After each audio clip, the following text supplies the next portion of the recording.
Hello, my name is Benny Williams, and I'm standing here at New Era Academy for two reasons. Number one, to do my oral presentation for RP699 Integrating Seminar. And the second reason is this is the first place that I was introduced to restorative practice. And I thought that it would be no better place than here to do my oral presentation. During my presentation, I'll be talking about three things: relationships, circles, and social emotional learning, also known as SEL.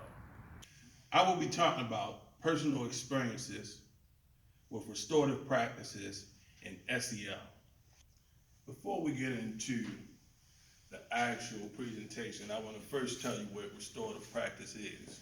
Restorative practices is a social science that studies the improvement of people and communities.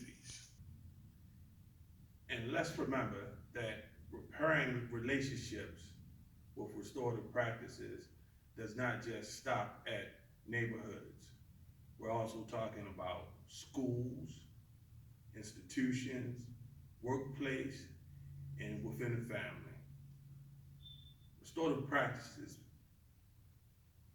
is set out to repair those environments. And if done correctly, the purpose of restorative practices is to build healthy communities, increase social capital, decrease crime and antisocial behavior, and repair harm. So now let's talk about relationships. Relationships are the keys which unlock meaningful connections, allowing individuals to form meaningful bonds. Costello, 2019. So the key to everything is relationships. Relationships are one of the most important things that take place in a school's environment. I tell staff all the time, as long as you have a good, strong relationship with a student, that's the biggest battle that you'll have to fight. The moment anyone walks through those doors, that's when relationships start. Good morning. How are you doing? How was your evening? Did you eat something good last night? Those small, little minor things can cause us to have some of the best relationships throughout the day. You want to understand that building relationships help to remove barriers. They help to build trust. Building those relationships help to allow our students, staffs, parents, families, and community members to feel safe. Always, always base everything on relationships. And remember this, that when you try to avoid relationships, sometimes people will look at that as a bad relationship. And just like a good relationship can help you, a bad relationship can always hurt you. Relationships can make or break a student's experience at school. In fact, student success hinges on a teacher's ability to build effective relationships with students. Starrett, 2012. When I first got here at New Era, one of my most effective ways to start to build relationship with our students was, as funny as this may sound, I used to walk around with a pocket full of Jolly Ranchers. Those Jolly Ranchers was the way that I first started building relationships with students I didn't know. Hey, you want a piece of candy? I'll go in my pocket and hand it to them and walk away. But in doing that, it started to build some type of trust. It started to build a relationship. Now that relationship with the candy, even though it started very minor and small, I began to build on those things. I started to ask questions. I started to get to know my students. I started to allow my students to get to know me. Because I think one of the biggest mistakes we make as educators is trying to build a relationship without giving some of us. So I allow my students to understand who I am as a person. Understand that I'm not just Mr. Benny, I'm Benny. The second topic I'm going to talk about are circles. Circles are very important as well. The first time that I was in a circle was in this very spot. If you remember when you read my paper, I talked about the seal to my school. This is that very seal that we did our first restorative circle around with Mr. Fox. One thing I love about circles are they give you the opportunity, that opportunity to be heard, for your voice to be heard without interruption. Using a talking piece, we can kind of control the flow of the conversation without being interrupted. Once you're in a circle, you understand that as long as you have the talking piece, you have the floor. When that talking piece leaves your hand, it goes to the next person, and you're not going to be interrupted. It's something important about being heard. And it also, on the flip side, it helps those that are listening to listen. That's the only purpose they have at that moment, is to listen to what you're saying and the point you're trying to get out. Just like circles, another important thing are impromptu conversations in the moment. When it happens, we can talk. But you cannot do that unless you first have that relationship.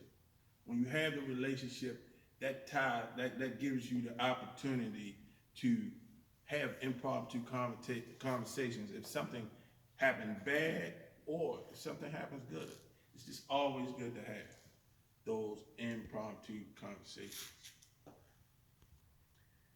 And for those times where bad things happen, just because we have a relationship or just because we've been in a circle, that doesn't mean that we're not going to have incidents.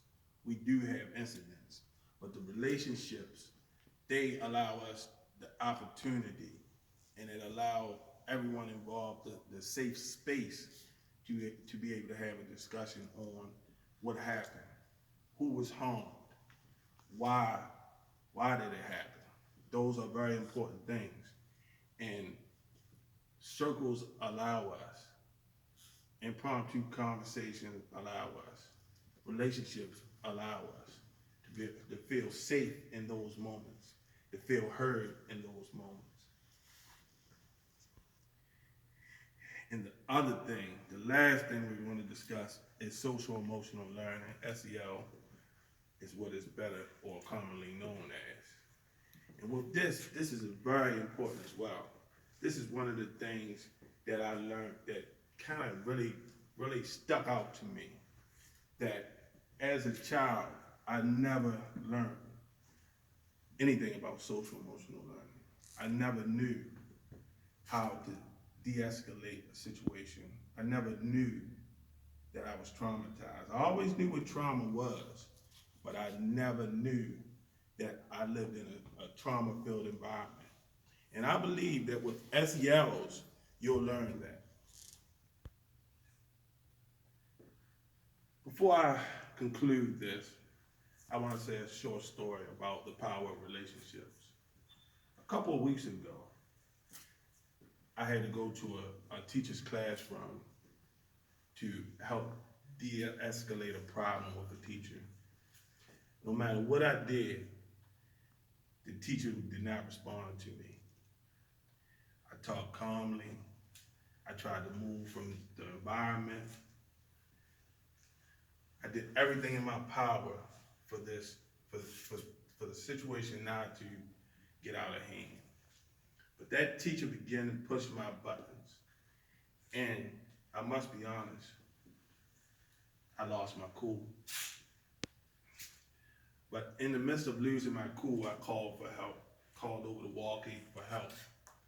and the vice principal came, and when the vice principal came, I did the best thing I could do and remove myself from the situation. I took a walk so I could reflect on what was going on. When I came back from taking the short walk, the teacher was talking to the vice principal outside of his classroom, and he was telling lies about what had occurred. And it instantly triggered something in me. And I started walking to the teacher, and I started talking about, why are you lying on me? And in that very moment, a student, she stopped me and said, Mr. Benny, I need a water. I keep cold waters in my room at all times. And I said, what? What do you mean? She said, I'm thirsty, I need water. And I said, oh, okay. And we walked to my class, to my office, and I got her water, and she put the water in her bag. I thought it was strange. And she walked out. And when she walked out, one of my counterparts walked in maybe a minute or so later, and he said, what's going on? And I was like, what are you talking about? And he said, you know, the student came and got me and told me you were having a bad day. And in that moment, I recognized that relationships goes both ways. It's not always the student that needs the teacher. It's not always the student that needs the relationship. Sometimes it's staff. When I seen that student later on that day, I stopped her and I said, hey, thank you. And she looked at me and she replied, Mr. Benny, I never seen a look like that in your eyes before. And I instantly knew that I had to do what you always do when I'm upset. And that's step in and take me somewhere to calm down.